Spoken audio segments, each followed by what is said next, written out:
achievement starts with leadership, and there are three systems. Let me say something that might be a little bit uncomfortable. Students don't improve because adults try hard.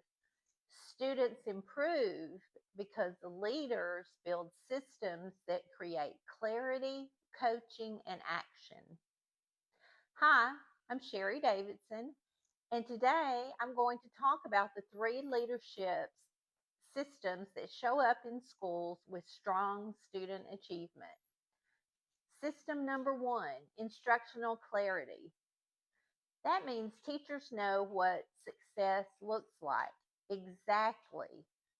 Clarity includes what students should know and be able to do, what quality looks like, consistent expectations across classrooms, and a shared instructional quality. Because if you're teaching the general idea, you'll get general results. And so that means teachers need to be digging into their state standards to know exactly what they're going to be teaching. They're not just counting on going by their textbook. They need to be going into the standards as a team, deciding what should we teach next week. They need to have a clarity about their curriculum. System two is feedback and coaching. Walkthroughs don't automatically improve instruction. Feedback improves instruction when it leads to something concrete. So leaders should be able to answer questions like, what are we noticing? What is the improvement goal? What does follow-up look like? And who supports the teachers to get better? Now, we've had a couple of videos about feedback and how to give walkthrough feedback so that it will improve teachers' instruction. I encourage you to go look at that video. The third system is data informed action. Data is not the finish line. We tend to think we've given the state test, we're through for the year, but nothing could be further from the truth. The leadership team needs to peruse the data and decide who needs targeted support. What instructional changes are necessary? What reteaching or intervention should look like, and when follow up happens? And here's the key: teams don't just meet to look at data, they meet to decide and implement. They need to look at the beginning of the year at the students they are receiving and see where their gaps are and how they can fill those gaps. They need to look at their particular test scores and make sure they know as a teacher what gaps their students had last year. So it's very important for our teams to be meeting and discussing data, but not only discussing it, but making a plan for how they're going to implement that. Okay, so let's do an example. Say students aren't mastering a skill.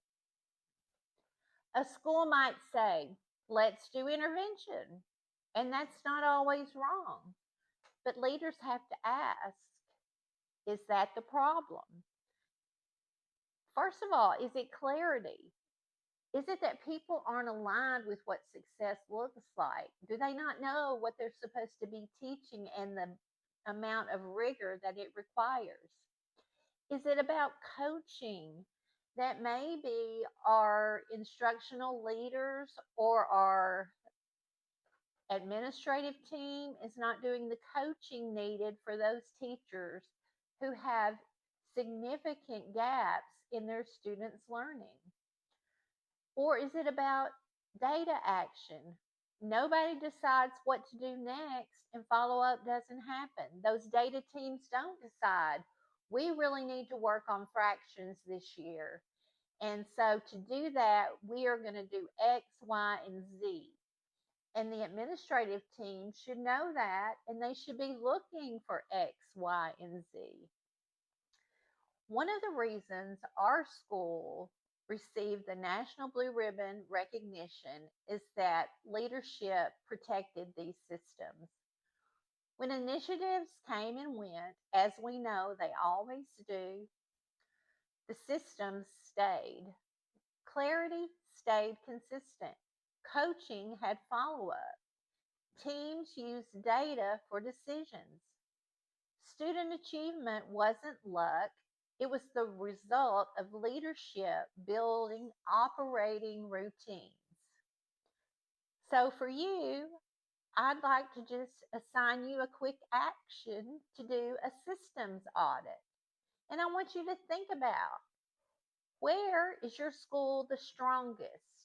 Is it in clarity, coaching, or data action? Where is your school inconsistent in one of those three? What one routine are you going to protect next week and make it relate to one of those three things? And if you want more practical leadership tips, subscribe to Sherry Davidson.